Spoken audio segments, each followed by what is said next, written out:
প্রথম দিনে মনোনয়ন গ্রহণ বাতিলে ইসিতে ৪২ আপিল, প্রতীক বরাদ্দের আগে চালানো যাবে না প্রচারণা।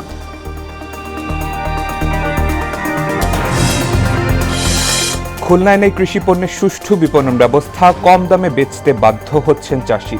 কোল্ড স্টোরেজ নির্মাণের উদ্যোগ কৃষি বিভাগে। সারা দেশে বেড়েছে শীতের তীব্রতা, রাজশাহীতে মৌসুমের সর্বনিম্ন তাপমাত্রা ৭ ডিগ্রি সেলসিয়াস, বিপর্যস্ত জনজীবন। এবং আদালতে নিজেদের নির্দোষ দাবি করলেন মাদুরো ও তার স্ত্রী। অন্য যে কোনো দেশে পড়তে পারে মার্কিন হস্তক্ষেপের মুখে হুঁশিয়ারি ট্রাম্পের।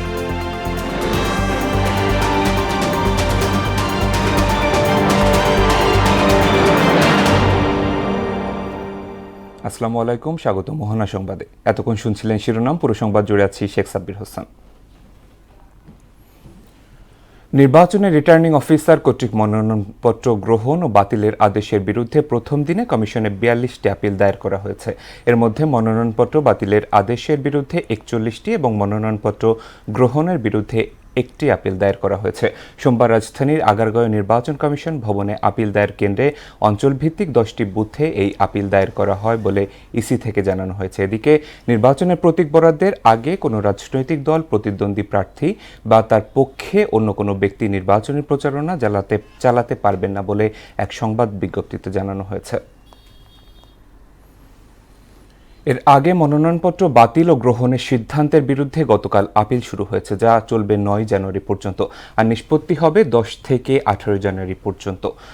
এদিকে জাতীয় সংসদ নির্বাচন সুষ্ঠু ও অবাধ হবে বলে আশা জানিয়েছেন প্রধান নির্বাচন কমিশনার এএমএম নাসির উদ্দিন। রাজধানীর আগারগাঁও আপিলের বুথ পরিদর্শন শেষে কথা বলেন তিনি। মফিউর রহমানের রিপোর্ট। জাতীয় সংসদ নির্বাচনের প্রার্থীদের আপিল ও শুনানির জন্য রাজধানীর আগারগাঁওয়ে নির্বাচন ভবন চত্বরে অঞ্চল ভাগ করে 10টি বুথ স্থাপন করেছে নির্বাচন কমিশন।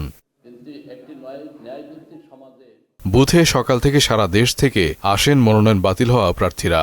মনোনয়ন বাতিলের বিরুদ্ধে আপিল করেছেন তারা, এর সঙ্গে দেন প্রয়োজনীয় সংশোধনী। আপিল গ্রহণের প্রথম দিন সকালে বুথ পরিদর্শন করেন প্রধান নির্বাচন কমিশনার। তিনি বলেন, সবার সহযোগিতা থাকলে আসন্ন জাতীয় সংসদ নির্বাচন অবাধ ও সুষ্ঠু করা সম্ভব হবে। বর্তমানে নির্বাচনের পরিবেশ সন্তোষজনক আছে বলেও জানান তিনি। আমরা এখনো কনভিন্সড যে আমরা একদম একটা ফেয়ার অ্যান্ড ক্রেডিবল ইলেকশন ইনশাআল্লাহ দিতে পারবো, সবার সহযোগিতা নিয়ে ইনশাআল্লাহ। এই সময় আপিল প্রার্থীরা বলেন, মনোনয়ন জমা দেওয়ার সময় তাদের কাগজপত্রে ভুল ছিল, এখন তারা তা সংশোধন করে দিচ্ছেন। শুধু বিবরণীটা জমা দিয়ে দেন, মানে তাইলে এখান থেকে অর্ডার হয়ে যায়। হলফনামায় যে তথ্য একটা ছিল, আমার নামে কোনো মামলা আছে কিনা, চলমান আছে কিনা, বা এই জায়গাটা আমি শূন্য করে রেখেছি। হলফনামাতে 2টি স্বাক্ষরের কারণে আমাদের মনোনয়নটি বাতিল করা হয়েছে। অনেকে আবার অভিযোগ করেন, মনোনয়ন জমা দিতে হামলা, বাধা দেয়া সহ আইনশৃঙ্খলা পরিস্থিতি নিয়ে শঙ্কা জানান সুষ্ঠু নির্বাচন নিয়ে। এখন পর্যন্ত নির্বাচন করার মতো কোনো পরিবেশ নেই। মাঠে কিন্তু উচ্ছৃঙ্খল ছেলেপেলে আছে, যারা মানে অত্যন্ত মব সৃষ্টি করে, যখন তখন যাকে অপমান, অপদস্থ, দখল, মানে মাঠটা ক্লিয়ার না। আমার বাসার মধ্যে বুথ করে 1% সমর্থন নেওয়ার জন্য মানুষকে আমার বাসায় ডাকি, তখন আমার বাসার উপর সশস্ত্র হামলা হয় এবং গুলি করে, লুটপাট করে, দাঙ্গা হাঙ্গামা করে, এবং যারা আমার সাথে ছিল তাদের বাড়িঘর জ্বালিয়ে দেওয়ার হুমকি দিয়েছে, এবং এখনও যারা আমার সমর্থক তারা সবাই ইনসিকিউর ফিল করছে। বুথ পরিদর্শনে আসেন নির্বাচন কমিশন সচিব। পরিদর্শন শেষে তিনি বলেন, সম্ভাব্য প্রার্থীরা হামলা কিংবা বাধার শিকার হলে তা আপিল শুনানিতে আমলে নেওয়া হবে। সংক্ষুব্ধ ব্যক্তি যে কোনো কারণেই, বললাম তো, বিভিন্ন কারণে বিভিন্ন মানুষ সংক্ষুব্ধ হতে পারে, সে সংক্ষুব্ধের কারণটা তো ওনারা এখানে উল্লেখ করেই আপিল করবেন, সেটা পর্যালোচনা করা হবে যথাসময়ে। অবাধ ও সুষ্ঠু নির্বাচন অনুষ্ঠানে কমিশন সদা সচেষ্ট বলেও জানান তিনি। এই আপিলের ব্যবস্থাটা আগামী 9 তারিখ পর্যন্ত চালু থাকবে। মফিউর রহমান, মোহনা সংবাদ, ঢাকা। 12 ফেব্রুয়ারি জাতীয় নির্বাচন ও গণভোটের ঘোষিত তফসিলের বৈধতা চ্যালেঞ্জ করে হাইকোর্টে রিট দায়ের করা হয়েছে। সোমবার সুপ্রিম কোর্টের আইনজীবী অ্যাডভোকেট ইউনুস আলী আকন্দ এ রিট করেন। এতে প্রধান নির্বাচন কমিশনার সহ সংশ্লিষ্টদের বিবাদী করা হয়েছে। চলতি সপ্তাহে রিটের ওপর শুনানি হতে পারে। আইনজীবী ইউনুস আলী আকন্দ বলেন, অন্তর্বর্তী সরকারের বিষয় সংবিধানে উল্লেখ না থাকায় এই সরকারের অধীনে কোনো নির্বাচন হতে পারে না। বাংলাদেশকে গণতান্ত্রিক রাষ্ট্র হিসেবে প্রতিষ্ঠিত করতে খালেদা জিয়ার অবদান অনস্বীকার্য মন্তব্য করে তা রেখে যাওয়া স্বপ্ন বাস্তবায়নের পথেই বিএনপি হাঁটবে বলে জানালেন দলটির মহাসচিব মির্জা ফখরুল ইসলাম আলমগীর। সোমবার বেগম জিয়ার স্মরণ সভায় যোগ দিয়ে দেশকে পেছনে টানা চক্রান্ত ঐক্যবদ্ধভাবে প্রতিহত করার ঘোষণাও দেন তিনি। এলপি গ্যাসের দামে দিশেহারা ক্রেতা। 12 কেজি সিলিন্ডারের দাম গত মাসের চেয়ে 53 টাকা বাড়িয়ে 1306 টাকা নির্ধারণ করা হয়েছে, যা কিনতে হচ্ছে নির্ধারিত দামের প্রায় 700 টাকা বেশিতে। সংকট মোকাবেলায় বাস্তবসম্মত তদারকির দাবি ভোক্তাদের। আর বরাবরের মতোই সরবরাহ সংকটের অজুহাত দিচ্ছেন পরিবেশকরা। নির্বাচন ঘিরে আইনশৃঙ্খলা বাহিনীকে গোয়েন্দা নজরদারি বাড়ানোর নির্দেশ দেওয়া হয়েছে বলে জানিয়েছেন স্বরাষ্ট্র উপদেষ্টা জাহাঙ্গীর আলম চৌধুরী। সোমবার সচিবালয়ে এই সংক্রান্ত কমিটির বৈঠক শেষে তিনি এ তথ্য জানান। নির্ধারিত সময় নির্বাচন আয়োজনে সরকারের সহায়তায় ইসি সব ধরনের প্রস্তুতি নিচ্ছে বলে উল্লেখ করেন তিনি। গেল 15 বছরে গুমকাণ্ডের সঙ্গে জড়িতদের মধ্যে 25% র্যাব ও 23% পুলিশ বাহিনীর সদস্য বলে জানিয়েছেন গুম কমিশন। সোমবার গুলশান কার্যালয়ে এক ব্রিফিংয়ে সংস্থার প্রধান মইনুল ইসলাম চৌধুরী এ তথ্য জানান। কমিশন আইনশৃঙ্খলা বাহিনীকে আইনি জবাবদিহিতার আওতায় আনার সুপারিশ করেছে, পাশাপাশি দিয়েছে আয়নাঘরগুলো জাদুঘরে রূপান্তরের প্রস্তাব, দেওয়া হয়েছে র্যাব বিলুপ্ত করার সুপারিশ। খুলনায় বাজারজাতকরণের সুষ্ঠু ব্যবস্থাপনা না থাকায় উৎপাদিত কৃষি পণ্য কম দামে বিক্রি করতে বাধ্য হওয়ায় চরম হতাশায় কৃষকরা। সমাধানে একটি মিনি কোল্ড স্টোরেজ নির্মাণ সহ বৃহৎ আকারের কোল্ড স্টোরেজ নির্মাণের উদ্যোগ নিয়েছে কৃষি সম্প্রসারণ অধিদপ্তর। শহীদুল হাসানের প্রতিবেদন, জানাচ্ছেন মাহমুদ আক্তার। উপকূলীয় অঞ্চল খুলনার কয়রা, দাকব, পাইকগাছা, বটিয়াঘটা ও ডুমুরিয়া সহ 9 উপজেলায় মাছের ঘেরের আইলে এবং জমিতে প্রচুর সবজির আবাদ হয়। এখানকার উৎপাদিত সবজি প্রতিদিন রাজধানী ঢাকা সহ বিভিন্ন জেলায় সরবরাহ করা হয়। কিন্তু ভরা মৌসুমে ব্যাপক ফলন হলেও সংরক্ষণের কোনো ব্যবস্থা নেই। তাতে উৎপাদন খরচ উঠাতে না পারায় চরম হতাশায় কৃষকরা।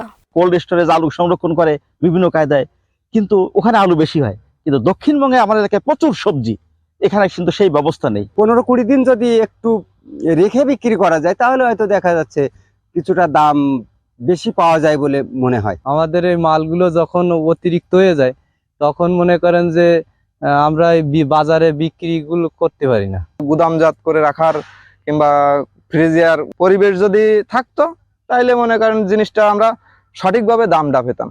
সবজি সংরক্ষণের জন্য একটি মিনি কোল্ড স্টোরেজ নির্মাণের কাজ চলমান আছে জানিয়ে বৃহৎ আকারে কোল্ড স্টোরেজ নির্মাণের উদ্যোগ নিয়েছে বলে জানায় কৃষি সম্প্রসারণ অধিদপ্তরের এই কর্মকর্তা। বৃহৎ আকারে কোল্ড স্টোরেজের জন্য আমরা ঊর্ধ্বতন কর্তৃপক্ষের মাধ্যমে সচিব স্যারকেও জানানো হয়েছে যে এই বিষয়ে উদ্যোগ গ্রহণের জন্য। আমাদের ডুমুরিয়ায় যেহেতু একটা সবজির হাব, এখানে যদি একটা ভালো কোল্ড স্টোরেজের ব্যবস্থা করা যায় তাহলে কৃষকরা ন্যায্য মূল্য পাবে। এবছর জলবদ্ধতার কারণে কৃষকরা লক্ষ্যমাত্রা নির্ধারণ করতে না পারায় 4200 কৃষককে প্রণোদনা দেওয়া হয়েছে বলে জানালেন এই কৃষি কর্মকর্তা। আমরা প্রায় 8500 হেক্টর জমিতে শীতকালীন সবজির লক্ষ্যমাত্রা নির্ধারণ করেছিলাম। অনেক জায়গায় জলবদ্ধতার কারণে জো না আসাতে আমরা এখনো পর্যন্ত টার্গেট অ্যাচিভমেন্ট করতে পারিনি। তো এই সবজিগুলোর চাষের জন্য আমরা কিন্তু কৃষকদেরকে প্রণোদনা দিয়েছি। জেলার ডুমুরিয়ায় চলতি রবি মৌসুমে 3110 হেক্টর জমিতে সবজির আবাদ হয়েছে। মাহমুদ আক্তার, মোহনা সংবাদ। সারা দেশে বেড়েছে শীতের তীব্রতা। ঘন কুয়াশা ও শীতল বাতাসে বিপর্যস্ত হয়ে পড়েছে জনজীবন। বেশি বিপাকে পড়েছেন ছিন্নমূল ও নিম্ন আয়ের মানুষ। আজ রাজশাহীতে মৌসুমের সর্বনিম্ন তাপমাত্রা রেকর্ড করা হয়েছে, যা 7 ডিগ্রি সেলসিয়াস। এদিকে শীতের কারণে বাড়ছে মুন্সিগঞ্জ জেনারেল হাসপাতালে ঠান্ডাজনিত রোগীর সংখ্যা। প্রতিনিধিদের তথ্যে আরও জানাচ্ছেন তাহসিন তারিন। উত্তরের জেলা নীলফামারীতে জেকে বসেছে শীত। হিমেল হাওয়া আর কনকনে ঠান্ডায় কাঁপছে জেলাবাসী। শীতে সবচেয়ে বেশি বিপাকে পড়েছেন দিনমজুর ও চরাঞ্চলের বাসিন্দারা। শীতের তীব্রতা খুবই প্রকট আকার ধারণ করেছে, ফলে খেটে খাওয়া মানুষের খুব অসুবিধা হইতেছে। আঙুলগুলো কুকুর হয়ে আসতেছে, ঠিক আছে, কাজ কামাই করতে পারতেছি না। দক্ষিণ পশ্চিমাঞ্চলের সীমান্তবর্তী জেলা চুয়াডাঙ্গায়ও বাড়ছে শীতের দাপট। কয়েকদিন ধরেই বইছে হিমেল হাওয়া। আজ 4-5 দিন মনে হয় গোসল করতেই পারিনি, এত শীত। যে পরিমাণ শীত পড়তেছে আজকে, তো অবস্থা এতটাই খারাপ যে সকাল থেকে কুয়াশার ঠেলায় কিছু দেখাই যাচ্ছে না। পটুয়াখালীর কলাপাড়ায় গেল 2 দিনের চেয়ে তাপমাত্রা সামান্য বাড়লেও ঘন কুয়াশা রয়েছে। খড়কুটো জ্বালিয়ে শীত নিবারণের চেষ্টা করছেন স্থানীয়রা। সিরাজগঞ্জের তীব্র শীতের দাপটে জনজীবন বিপর্যস্ত হয়ে পড়েছে। দিনভর সূর্যের দেখা মেলে না, কুয়াশাচ্ছন্ন আকাশ, এর সঙ্গে বইছে হিমেল বাতাস। এতে জবুথুবু অবস্থা যমুনা পাড়ের জেলাটিতে। এত ভোরবেলা কষ্ট করে বাড়াইছি পেটের মজুরিতে, আমরা এখন কি করবো, আমাদের তো আর উপায় নাই। এবছর যে পরিমাণ শীত, তাতে আমার মনে হয় যে দিনাজপুর রংপুরের থেকে আমাদের সিরাজগঞ্জের শীতই খুব কঠোর শীত। এদিকে মুন্সিগঞ্জে ঠান্ডাজনিত রোগে আক্রান্ত হচ্ছেন শিশু ও বয়স্করা। এর কারণে ভিড় বেড়েছে জেলার 250 শয্যা জেনারেল হাসপাতালে। সর্দি, কাশি, জ্বর, নিউমোনিয়া, শ্বাসকষ্ট ও ডায়রিয়া সহ নানা সমস্যা নিয়ে ভর্তি হচ্ছেন রোগীরা। ওইটার ওষুধ খাওয়াইছি নাকি ওটাতেই হয়েছে নাকি ওই অনেক মুখে বড় বড় ঠোসা পড়ে গেছে। ডাক্তার পরীক্ষা করে আনছি, কালকে রিপোর্ট দিবে। একবারের জায়গায় দুইবার বাবু যে এত পায়খানা করতেছে, পানি পড়তেছে, কেউ আসে না। চিকিৎসকদের মতে সচেতনতা ও সময় মতো চিকিৎসাই পারে ঠান্ডাজনিত রোগের ঝুঁকি কমাতে। শীতে অতিরিক্ত ঠান্ডা বাতাসে না যাওয়াটা বেটার। আর এখন দেখা যাচ্ছে হাসপাতালে নিউমোনিয়া, ডায়রিয়া এই দুটো রোগী বেড়েছে। নিউমোনিয়া, ডায়রিয়ার জন্য আমাদের এখানে হাসপাতালে যথেষ্ট বেডও আছে। মোটামুটি চিকিৎসা দেওয়ার মতো ক্ষমতা আছে। গরম কাপড় ব্যবহার ও প্রয়োজন ছাড়া বাইরে না যাওয়ার পরামর্শ দিচ্ছেন চিকিৎসকরা। তাহসিন তারিন, মোহনা সংবাদ। কুষ্টিয়া থেকে শীত পরিস্থিতির খবর জানাতে যুক্ত হচ্ছেন আমার সহকর্মী মিলন খন্দকার। মিলন, আজ কুষ্টিয়ার তাপমাত্রা কত ডিগ্রি সেলসিয়াস আর সেখানে এর জনজীবনের প্রভাব কেমন দেখছেন জানাবেন আমাদের।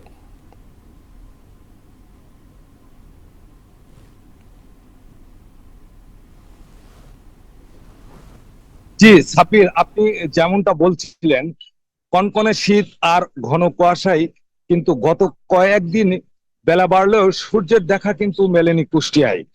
আমি এখন আছি কুষ্টিয়া 6 রাস্তার মোড়ে। কিন্তু এখানে কিন্তু প্রতিদিনই কিন্তু নিম্ন আয়ের খেটে খাওয়া মানুষ কিন্তু এখানে শ্রম বিক্রয় করতে আসে। ভোরবেলা থেকে কিন্তু শীত বাড়লেও এখানে খেটে খাওয়া যারা নিম্ন আয়ের যারা মানুষ আছে তারা কিন্তু তীব্র শীতের কারণে কিন্তু অনেক কষ্ট হওয়ার কারণেই তারা কিন্তু তাদের কাজকাম করতে পারছে না, এমনটাই কিন্তু তারা আমাকে জানিয়েছে।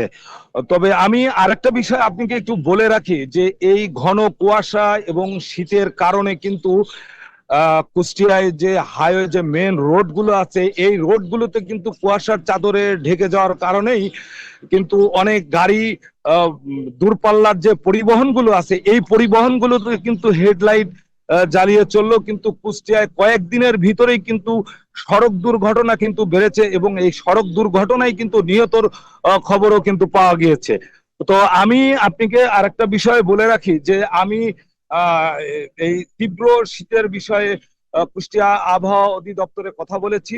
তারা আমাকে যেমনটা জানিয়েছে যে আজকে সকাল 9টার আগে কিন্তু 9.4 ডিগ্রি কুষ্টিয়ায় শীতের তীব্রতা ছিল। তো এই ছিল আমার কাছে কুষ্টিয়া শীতের তীব্রতার শেষ সংবাদ। সাব্বির। মিলন, ধন্যবাদ আপনাকে। এবার যাব দেশের উত্তরাঞ্চলের জেলা লালমনিরহাটে, সেখানে আছেন সহকর্মী সুমন খান। সুমন, লালমনিরহাটে শীতের প্রভাব কেমন দেখছেন জানাবেন আমাদের।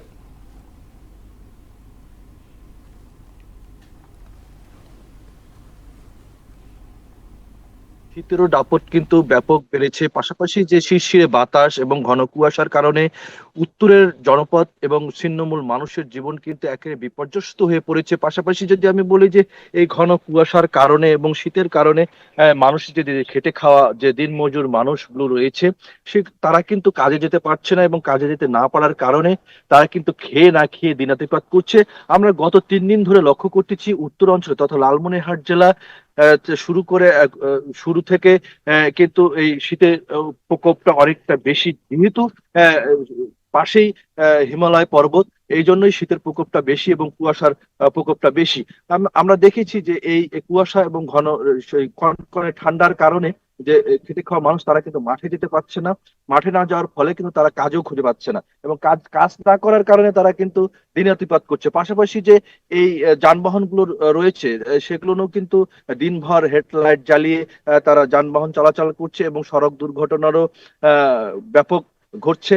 পাশাপাশি যদি বলি যে আবহাওয়া অধিদপ্তরের সঙ্গে কথা বলেছি যে আজকে কিন্তু তাপমাত্রা এই উত্তর অঞ্চলে 10 ডিগ্রি সেলসিয়াসের মধ্যে রয়েছে, এবং পাশাপাশি যদি আরো তারা জানিয়েছে যে আরো 7 দিন নাগাদ মৃদু থেকে হালকা মৃদু শৈত্যপ্রবাহ বয়ে যেতে পারে এই উত্তর অঞ্চলের উপর দিয়ে। এবং হাসপাতালগুলোতে গিয়ে কিন্তু আমরা দেখেছি যে রোগীদের উপচে পড়া ভিড়, সর্দি কাশি ডায়রিয়া নিউমোনিয়া এই শিশু রোগগুলো কিন্তু রয়েছে, এবং পাশাপাশি বৃদ্ধরাও কিন্তু হাসপাতালে ভিড় জমাচ্ছে এবং ডাক্তাররা কিন্তু হিমশিম খাচ্ছে এই চিকিৎসা সেবা দিতে। তারা কিন্তু পরামর্শ দিচ্ছে যে প্রয়োজনীয় চিকিৎসা ছাড়া, প্রয়োজনীয় কাজ ছাড়া যেন ঘর থেকে বের না হয়। তো আসলে সাব্বির, যে উত্তর অঞ্চল কিন্তু শীতে একেবারেই কাঁপছে। তো সাব্বির, এই ছিল আমার কাছে লালমনিরহাট থেকে সর্বশেষ খবরাখবর। জি সুমন, ধন্যবাদ আপনাকে। এবার আন্তর্জাতিক প্রসঙ্গ। নিকোলাস মাদুরো যুক্তরাষ্ট্রের আদালতে মাদক সন্ত্রাসবাদ মামলায় নিজেকে নির্দোষ দাবি করেছেন। সোমবার বাংলাদেশ সময় রাত 11টায় যুক্তরাষ্ট্রের নিউ ইয়র্কে ম্যানহাটনে আদালতে মাদুরো ও তার স্ত্রী সিলিয়া ফ্লোরেসকে হাজির করা হয়। সিলিয়া ফ্লোরেসও আদালতে মাদক সম্পর্কিত অভিযোগ থেকে নিজেকে নির্দোষ দাবি করেছেন। শুনানি নিয়ে আদালত আগামী 17 মার্চ মাদুরোর পরবর্তী হাজিরার দিন ধার্য করেন। এদিকে ভেনেজুয়েলার অন্তর্বর্তী প্রেসিডেন্ট ডেলসি রদ্রিগেজ ঠিক কাজ না করলে তাকে নিকোলাস মাদুরোর চেয়েও চড়া মূল্য দিতে হতে পারে বলে হুমকি দিয়েছেন মার্কিন প্রেসিডেন্ট ডোনাল্ড ট্রাম্প। শুধু তাই নয়, ভেনেজুয়েলার মতো অন্য যে কোনো রাষ্ট্র বা দেশে যুক্তরাষ্ট্রের হস্তক্ষেপ করতে পারে বলেও সতর্ক করেছেন তিনি। শীত এলেই প্রাণ ফিরে পায় পিরোজপুরের চিথলিয়া গ্রামের শুটকি পল্লী। অগ্রহায়ণ থেকে ফাল্গুন মাস পর্যন্ত শ্রমিকদের ব্যস্ততায় মুখরিত থাকে এই পল্লী। কোনো রকম কেমিক্যাল ব্যবহার না করে সম্পূর্ণ রোদে তৈরি হয় এখানকার শুটকি, যা দিন দিন জনপ্রিয় হয়ে উঠছে। নুরুদ্দিনের প্রতিবেদন, জানাচ্ছেন আফরিন পপি। পিরোজপুরের কচা নদীর তীরে চিথলিয়া গ্রামে 5টি বাসা নিয়ে গড়ে উঠেছে শুটকি পল্লী, যেখানে 5 থেকে 7 জন শুটকি ব্যবসায়ী আছেন এবং কাজ করেন 200 শ্রমিক। বন্দর থেকে সামুদ্রিক মাছ সংগ্রহ করে তৈরি হয় শুটকি। অগ্রহায়ণ থেকে ফাল্গুন মাস পর্যন্ত চলে শুটকির কারবার। আমরা এখানে বিভিন্ন প্রজাতির মাছ সুগন হয়। এইখানে কোনো বিষ বা অন্য কিছু কোনো এগুলো করা হয় না, ঠিক আছে। আর জায়গা হালকা লবণ দিয়ে তারপরে ভালোভাবে ধুইয়ে তারপরে শুটকি করা হয়। 2008 সালে শুরু হয় এই শুটকির ব্যবসা। 30 থেকে 35 প্রজাতির মাছ শুটকি করা হয় এখানে। মানভেদে প্রতি কেজি শুটকি বিক্রি হয় 600 থেকে 2000 টাকা কেজিতে।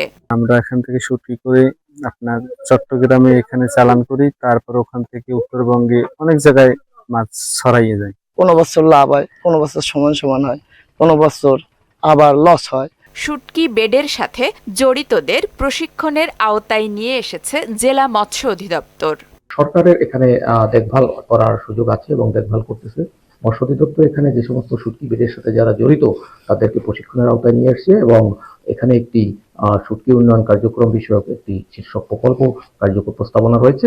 চিথলিয়া পল্লীতে বছরে 100 টনের বেশি শুটকি উৎপাদন হয়, যার বাজার মূল্য প্রায় 5 কোটি টাকা। আফরিন পপি, মোহনা সংবাদ। কয়েক দফা পিছিয়ে আজ অনুষ্ঠিত হচ্ছে জগন্নাথ বিশ্ববিদ্যালয় কেন্দ্রীয় শিক্ষার্থী সংসদ জকসু ও হল সংসদ নির্বাচন। সকাল 8:30 থেকে শুরু হয়ে বিকেল 3টা পর্যন্ত চলবে ভোট গ্রহণ। জকসু নির্বাচনে কেন্দ্রীয় সংসদের জন্য 38টি এবং হল সংসদের জন্য 1টি ভোট কেন্দ্র নির্ধারণ করা হয়েছে। নির্বাচনে প্রতি 100 জন শিক্ষার্থীর জন্য 1টি করে ভোট গ্রহণ বুথ থাকবে। ভোট গ্রহণ শেষে 6টি ওএমআর মেশিনের মাধ্যমে ভোট গণনা করা হবে। নির্বাচন কমিশনার অধ্যাপক মোস্তফা হাসান জানান, সকালে ভোট গ্রহণ শুরুর আগে সংশ্লিষ্ট কেন্দ্রগুলোতে রাতে ব্যালট পেপার পাঠানো হয়েছে। খেলার খবর, ফুটবল। ক্লাব কর্মকর্তাদের সঙ্গে বনিবনা না হওয়ায় ম্যানেজার রুবেন আমোরিমকে ছাঁটাই করল ম্যানচেস্টার ইউনাইটেড। মাত্র 14 মাসে শেষ হলো পর্তুগিজ এই কোচের ওল্ড ট্রাফোর্ড অধ্যায়। দলবলের বাজারে ক্লাব তাকে পুরোপুরি সমর্থন দিচ্ছে না, এ নিয়ে একটা ক্ষোভ ছিল তার মনে। ক্লাব এক বিবৃতিতে জানিয়েছে, আমরিমের অধীনে দলের খেলায় দৃশ্যমান কোনো অগ্রগতি হয়নি, তাই ক্লাবের স্বার্থে এমন কঠিন সিদ্ধান্ত নেওয়া। বুধবার বার্নলির বিপক্ষে লিগ ম্যাচের ডাগ আউটে দেখা যাবে ড্যারেন ফ্লেচারকে। দর্শক, এ পর্যায়ে জানিয়ে দিচ্ছি সংবাদপত্রের গুরুত্বপূর্ণ শিরোনামগুলো।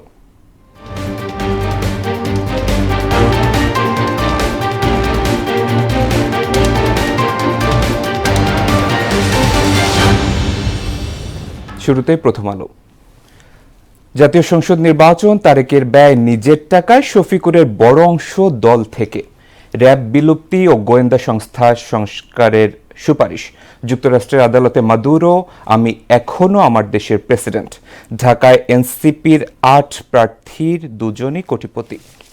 দৈনিক ইত্তেফাক, আমি প্রেসিডেন্ট, আমাকে অপহরণ করা হয়েছে, নিউ ইয়র্কের আদালতে মাদুরো, আমি নির্দোষ, ডেভিল ধরার নামের নির্বিচারে চলছে গ্রেফতার, ইরানে কঠিন হামলা ও গ্রিনল্যান্ড দখলের হুমকি ট্রাম্পের।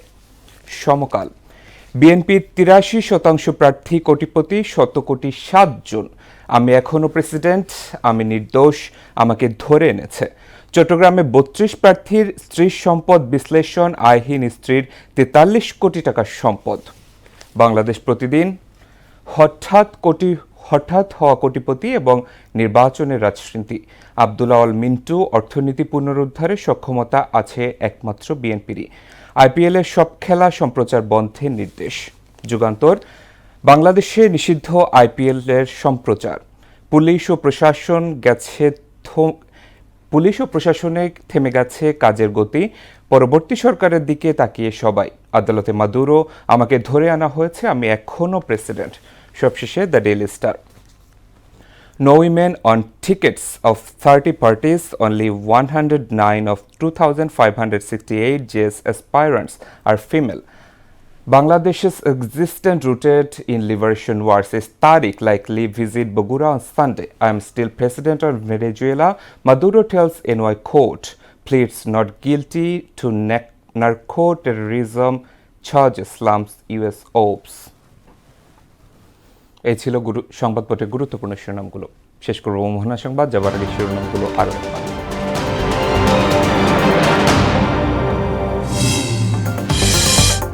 প্রথম দিনে মনোনয়ন গ্রহণ বাতিল, ইসিতে 42 আপিল, প্রতীক বরাদ্দের আগে চালানো যাবে না প্রচারণা।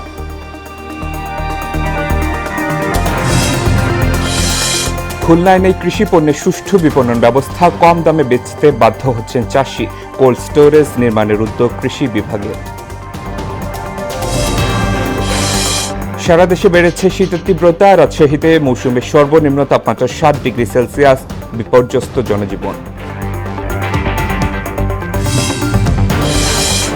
এবং আদালতে নিজেদের নির্দোষ দাবি করলেন মাদুরো ও তার স্ত্রী, অন্য যে কোনো দেশে পড়তে পারে মার্কিন হস্তক্ষেপের মুখে হুঁশিয়ারি ট্রাম্পের।